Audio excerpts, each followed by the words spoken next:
तो आज की इस वीडियो में हम स्पेशली बात कर रहे हैं डीआईटी यूनिवर्सिटी के बारे में। जी हाँ, जो कि लोकेटेड है देहरादून में। स्टैब्लिश हुई थी ये कॉलेज 1998 में। एंड आज की इस वीडियो में हम इसी कॉलेज को रिव्यू करने वाले हैं। बहुत ही अच्छा कॉलेज है, मैं पर्सनली बता रहा हूँ। बहुत ही अच्छा प्लेसमेंट रिकॉर्ड सुना है मैंने इस कॉलेज का। एंड काफ़ी स्टूडेंट्स के भी पर्सनल रिव्यूज़ इस कॉलेज से रिलेटेड बहुत ही अच्छे हैं। इस कॉलेज में कैसे एडमिशन होता है, क्या क्या प्रोसेस है एडमिशन के, प्लेसमेंट्स क्या रहा है हालिया में, मतलब हाल फिलहाल में, मतलब पिछले साल की अगर हम बात करें तो क्या प्लेसमेंट रिकॉर्ड रहा है कॉलेज का, हाईएस्ट पैकेज क्या रही है, एवरेज पैकेज क्या रही है, सीएसई में क्या परफॉर्म कर रही है, कॉलेज का एनवायरनमेंट कैसा है, इन सब चीज़ों को हम यहाँ पे आज इस वीडियो में डिस्कस करने वाले हैं। तो वीडियो को एंड तक जरूर देखना। वीडियो अच्छी लगी हो तो लाइक ज़रूर करना, शेयर ज़रूर करना एंड कमेंट ज़रूर करना अपने व्यूज़ को। एंड चैनल पे अगर नए हो तो चैनल को कर लो सब्सक्राइब, ऐसे ही कंटेंट को रेगुलर कंज्यूम करने के लिए। ठीक है, तो चलिए वीडियो को शुरू करते हैं। मैं स्क्रीन पर आपको इसके ऑफिशियल वेबसाइट को दिखा रहा हूँ। ठीक है, अभी आप पुराने जो भी मुझे मेरे रिव्यूज़ देखोगे अभी हाल फिलहाल के, तो मैं अभी यही करता हूँ कि जिस भी कॉलेज की हम रिव्यू करते हैं उसकी सबसे पहले मैं ऑफिशियल वेबसाइट को लगाता हूँ स्क्रीन पे। जिससे कि क्या होता है कि देखो, दो चीज़ें हमें समझ आती है कि कॉलेज क्या क्लेम कर रही है, ठीक है, एंड हम क्या रिव्यूज़ उस पर देते हैं, मतलब मैं पर्सनली उस पर क्या रिव्यू दूंगा। एंड कॉलेज जो जो भी कॉलेज के पर्सनल रिकॉर्ड्स होते हैं, माइलस्टोन होते हैं, वो आपके उसके ऑफिशियल वेबसाइट पे दिख जाते हैं। एंड अगर मैं भी आपको रिव्यू बताऊं या जो जितने भी आप कॉलेज रिव्यूज़ देखते हो, वो डेफिनेटली सारे इन्फॉर्मेशन वेबसाइट से ही निकालते हैं, क्योंकि कॉलेज वेबसाइट्स पे ही आपकी सारी ऑथेंटिक इन्फॉर्मेशन रहती है। साथ ही साथ हम कुछ स्टूडेंट से पूछ लेते हैं कि पर्सनल उनका क्या रिव्यू रहा है इस कॉलेज में, बस। इसके अलावा और कुछ नहीं है, मतलब ऐसा कुछ नहीं है कि मैं आपके सामने ये वेबसाइट नहीं दिखाऊंगा, यही इसी इन्फॉर्मेशन को मैं अपने व्यूज में बोलूंगा तो मैं अपनी कोई इन्फॉर्मेशन दे रहा हूँ। नहीं, मैं भी आपको यहीं से निकाल के इन्फॉर्मेशन दे रहा हूँ। एंड साथ ही साथ कुछ स्टूडेंट्स के रिव्यू, कुछ मेरे पर्सनल रिव्यू एक्सपीरियंस, उसको मैं ऐड ऑन कर सकता हूँ। बस यही रिव्यू रहता है। ठीक है, तो इस वीडियो में भी हम यही करेंगे। इसके वेबसाइट के रिकॉर्ड्स को देखेंगे, आप स्क्रीन पे देख सकते हो वेबसाइट लगी हुई है। एंड साथ ही साथ इस पे हम अपनी एड ऑन्स भी करेंगे, मतलब हम अपनी ओवरव्यू भी देंगे। ठीक है, देखो सबसे पहले प्लेसमेंट को आप देख सकते हो। 58 LPA का हाईएस्ट पैकेज इस कॉलेज में लगा है डोमेस्टिक। 58 LPA में जो हाईएस्ट पैकेज है वो दो स्टूडेंट्स को लगा है। उसके बाद 45 LPA, 43.5 LPA, 27 LPA, काफ़ी सारे हैं। 2.7 CR का भी प्लेसमेंट है, जो कि 2018 से 2022 वाले बैच में एक बच्चे को लगा था। That's a very huge record. 2.7 CR का अमेजोन में लगा था, आई थिंक। ये मैं, हाँ जी बिल्कुल, अमेजोन में था। अब इसके वेबसाइट को आप देखो, मैं यहाँ नीचे स्क्रॉल कर रहा हूँ। यूजी प्रोग्राम्स PhD आप देख सकते हो यहाँ पे। ये देखो एडमिशन 2025 एप्लीकेशंस ओपन हो चुके हैं, आप अप्लाई कर सकते हो। इसके ऑफिशियल वेबसाइट पे अप्लाई ऑनलाइन का आपको दिख रहा होगा। काउंसलिंग नोटिफिकेशन, यहाँ मैं जूम कर रहा हूँ, देखो क्या क्या है। Counselling notification, programmes and fee structure, eligibility, admission procedure, scholarship and education loan. ठीक है, इस पे हम जो सबसे इंपॉर्टेंट है that is admission. Admission procedure क्या है, इसको मैंने पहले से खोल के रखा था, तो मैं आपको सीधा स्क्रीन पे ये लाता हूँ। तो सबसे पहले हम एलिजिबिलिटी की बात करें। एलिजिबिलिटी क्या है, मैं यहाँ पे बीटेक की ही बात कर रहा हूँ। ठीक है, तो आप प्लीज़, मैं यहाँ पे जनरली जो ये वीडियो है ये बीटेक को ही मैं ओवरव्यू कर रहा हूँ। बाकी कोर्सेज वाले भी आप कमेंट कर सकते हो, या फिर मैंने डिस्क्रिप्शन में लिंक लगा दिया है। जो भी डाउट हो एडमिशन से रिलेटेड, या फिर आपको एडमिशन में कोई हेल्प चाहिए हो, तो आप डिस्क्रिप्शन में लिंक है, लिंक को चेकआउट करो, अपने सारे डाउट्स को सॉल्व कर सकते हो एंड अपना एडमिशन भी फाइनलाइज करा सकते हो। ठीक है, इवन बीटेक वाले भी।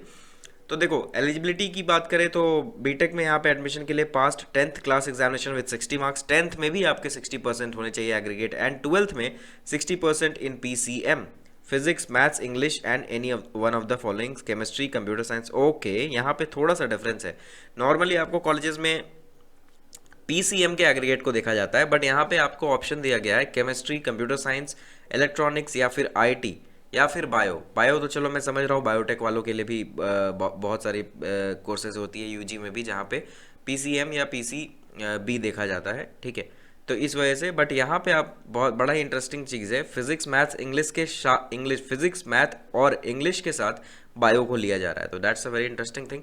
केमिस्ट्री यहाँ पे ऑप्शनल है, ये काफ़ी कम ही देखा जाता है कॉलेजेस में।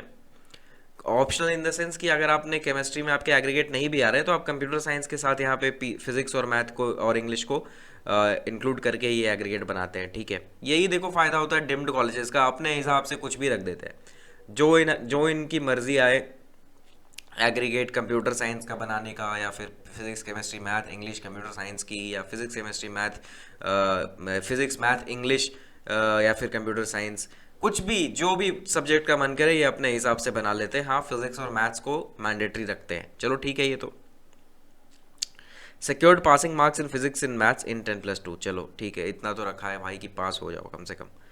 नहीं तो मतलब जनरली जो प्राइवेट यूनिवर्सिटीज़ हैं आज के डेट में अपने हिसाब से एलिजिबिलिटी क्राइटेरियाज रखती हैं, उन्हें जो सब्जेक्ट सही लगता है। और एक तरीके से ये ठीक भी है, शायद ये जानते हैं, जैसे इंग्लिश को इन्होंने रखा है तो दे नो कि अभी जितने भी आप कॉर्पोरेट में जाओगे तो definitely English is a mandatory subject. आप इसके बिना कहीं भी कॉर्पोरेट में सर्वाइव नहीं कर पाओगे, तो that's a very good thing. Admission procedure की बात करें तो देखो यहाँ पे एडमिशन के टोटल 4 प्रोसेस है, ठीक है। First is merit based counselling on rank of joint entrance examination, that is JEE। JEE mains में जो भी आपके रैंक्स आते हैं उसके बेसिस पे कॉलेज पर्सनली काउंसलिंग कंडक्ट कराती है। आप उस काउंसलिंग को पार्ट लेके, मतलब यही आप एप्लीकेशन अप्लाई करके काउंसलिंग के थ्रू, JEE मतलब कॉलेज के काउंसलिंग के थ्रू, ठीक है, on merit based counselling on rank of joint entrance, ठीक है, यहाँ पे आप एडमिशन ले सकते हो, ठीक है। मतलब JEE मेंस के बेसिस पे जो काउंसलिंग होगा उस काउंसलिंग के बेसिस पे आप यहाँ पे एडमिशन ले सकते हो। दूसरी जो प्रोसेस है वो है direct admission for class 12 standard board toppers, okay. इसकी 10% सीट्स है। अब यहाँ क्या है कि अगर 12th में टॉप हुए हो, मतलब PCM 90+ है, 95+ है, ठीक है, तो डायरेक्ट एडमिशन है, मतलब कोई काउंसलिंग नहीं, कुछ नहीं। आप सिर्फ अपने 12th के स्कोर कार्ड को कॉलेज में भेजोगे, मतलब एप्लीकेशन आप अप्लाई करोगे, 12th के स्कोर कार्ड को लगाओगे, उस बेसिस पे कॉलेज आपको कॉल कर लेगी यहाँ पे। थर्ड जो प्रोसेस है that is merit based counselling on standard 12th aggregate marks. अब जैसे ये तो सेकेंड वाला था टॉपर्स के लिए, थर्ड है कि आपके PCM एग्रीगेट अच्छे आए हैं बट मतलब इतने भी अच्छे नहीं आए हैं कि आप डायरेक्ट यहाँ पे ले सकते हो, मतलब टॉपर नहीं हो, तो आप इसके काउंसलिंग में पार्ट लोगे। यानी कॉलेज क्लास 12th मार्क्स के बेसिस पे एक अलग से काउंसलिंग कंडक्ट कराती है, उसमें आप पार्ट ले सकते हो। एंड उस हिसाब से कॉलेज आपकी रैंक लिस्ट करेगी, मतलब आपके एग्रीगेट के हिसाब से आपकी रैंक लिस्ट होगी एंड उस रैंक के अकॉर्डिंग आपको उस कॉलेज में अलॉटेड ब्रांच मिलेंगे, ठीक है। फोर्थ जो प्रोसेस है दैट इज NRI और स्पॉन्सर्ड सीट्स। ये भी 10% सीट्स है, मतलब एक तरीके से मैनेजमेंट कोटा। तो इस कॉलेज में 10% सीट्स मैनेजमेंट कोटा के लिए भी है। आपको मैंने पहले भी बताया, एडमिशन से रिलेटेड कोई डाउट हो तो डिस्क्रिप्शन में लिंक है, आप लिंक को चेकआउट करके अपने सारे डाउट्स को सॉल्व कर सकते हो। एंड एडमिशन रिलेटेड कोई भी हेल्प चाहिए तो वो भी हम करा के देंगे, don't worry for that, okay. And साथ ही साथ मैंने एडमिशन हेल्पलाइन नंबर को भी वीडियो में कहीं ना कहीं चला दूंगा, या तो स्टार्टिंग या तो एंड में, तो आप डायरेक्ट कॉल भी कर सकते हो अगर अर्जेंट है तो। वरना ओनली क्वेरीज के लिए या फिर मैनेजमेंट कोटा एडमिशन्स के लिए आप टेक्स्ट भी कर सकते हो, डिस्क्रिप्शन में लिंक लगा दिया है मैंने। फीस स्ट्रक्चर पे आते हैं। फीस स्ट्रक्चर की बात करें तो ऑल इंडिया कैटेगरी के लिए जो है ट्यूशन फीस फर्स्ट सेमेस्टर की 1,07,450 है। ये देखो, ये जो फीस स्ट्रक्चर है इन्होंने 2024 से 2025 से, मतलब 2024 सेशन की फीस है यहाँ पे। अभी 25 सेशन की फीस यहाँ पे इन्होंने अपडेट नहीं की है। आप इतना ही मान के चल सकते हो, या फिर नॉर्मली 4 to 5% का इंक्रीमेंट आप देख सकते हो। मतलब मोटा मोटा आप 1,10,000 मान के चलो, सेमेस्टर फीस जो है इनका रहने वाला है। और उत्तराखंड डोमिसाइल वाले बच्चों के लिए, हिमालयन स्टेट कोटा वाले बच्चों के लिए लगभग 79,513 जो है फर्स्ट सेमेस्टर की फीस है। सेकंड सेमेस्टर की फीस जो है 75,739 है, that's a good. Academic services fees भी है जो कि अलग से ये लेती है, दैट इज 64,450। ये आपको हर सेमेस्टर देना है, मतलब टोटल जो है आपका एक सेमेस्टर का फीस ऑल इंडिया कैटेगरी की अगर बात करें तो हो जाता है 1,71,900, मतलब 172। एंड उत्तराखंड स्टेट कोटा या हिमालयन स्टेट कोटा वालों के लिए 1,43,000, मतलब लगभग 1,70,000 से 1,75,000 एक सेमेस्टर की का अगर हम देखें तो एनुअली जो बनता है ये है अराउंड आपका 3.5 लाख के लगभग, यानी 3.5 lakh per year fees all India category वाले स्टूडेंट्स के लिए। एंड लगभग आपका ये अगर हम बात करें उत्तराखंड कोटा या हिमालयन स्टेट कोटा वालों के लिए तो लगभग 3 लाख रुपीस आपका पर ईयर फीस है, लगभग, ठीक है। अब स्कॉलरशिप की बात करते हैं। Merit scholarship on the basis of percentage of marks in physics chemistry and maths in 12th standard और JEE स्कोर। बीटेक वालों के लिए है ये।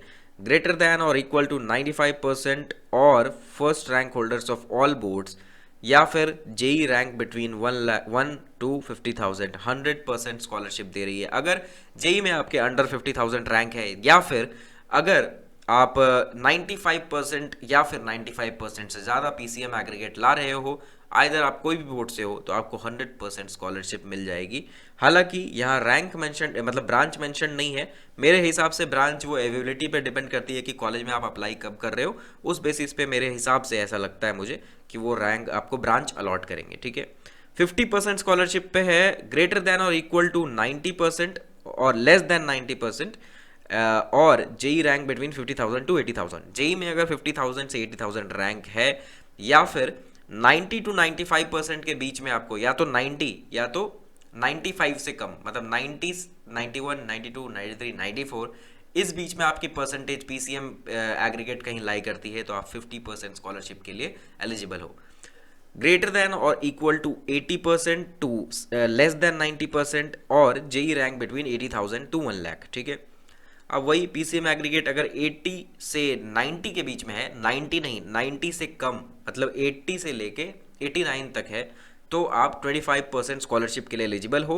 साथ ही जेई में रैंक अगर आपकी 80,000 से 1 लाख के अंदर है, तो 25% स्कॉलरशिप के लिए आप एलिजिबल हो, ठीक है। अब यहाँ गर्ल स्टूडेंट्स के लिए एडिशनल स्कॉलरशिप है। अगर आपकी कोई सिबलिंग्स हैं ऑलरेडी पढ़ रहे हैं, तो उसका फ़ायदा आपको मिल जाएगा। डिफेंस कोटा है। सिंगल मदर वालों के लिए है, मतलब जिनके फादर नहीं है, वार्ड ऑफ इनके लिए भी है। Both parents are not alive, उनके लिए भी है स्कॉलरशिप का 5%, आप देख सकते हो। फिजिकली डिफरेंटली एबल्ड के लिए भी 5% है। स्पोर्ट्स कोटा के लिए तो है आपका, please refer to the policy document. Sports quota के लिए आई थिंक इट डिपेंड करेगा कि आपका काफ़ी चीज़ों मतलब। एंड सबसे बड़ी बात कि स्पोर्ट्स कोटा में the scholarship shall be applicable only for first year, so that's also strange, okay, ये चीज़ भी है। नोट्स में इंपॉर्टेंट ये जो है आपको ध्यान रखना है क्या क्या चीज़ें। Online registration is mandatory in addition to above fee ₹10,000 admission fee that is non refundable and ₹5,000 caution money that is refundable will be charge at the time of admission, यानी ₹15,000 आपके एडमिशन के टाइम पे और लगने वाले हैं। Industrial tour fee of 25,000 on 1 semester during entire course duration, ये भी लगेगा। All the above scholarship are applicable only on the programme tuition fees, यानी ट्यूशन फीस के अलावा ये जितने भी चार्जेस हैं या फिर हॉस्टल चार्जेस हैं, उन पे स्कॉलरशिप नहीं लागू होने वाली है। Only one type of scholarship can be given, student can opt for the higher percentage as of scholarship. हाँ, जैसे मान लो आप टॉपर वाले स्कॉलरशिप में भी आ गए एंड एडिशनल स्कॉलरशिप के भी किसी बेनिफिट में आ रहे हो, बट आपका ऐसा नहीं है कि, मेरे हिसाब से एडिशनल स्कॉलरशिप तो मिलेगी, बट जैसे इस वाले में अगर हम बात करें मेरिट स्कॉलरशिप में, तो अगर आप टॉपर भी आ रहे हो एंड जेई में भी आपके रैंक आ रहे हैं, तो ऐसा नहीं है कि आपको दोनों स्कॉलरशिप मिल जाएगी।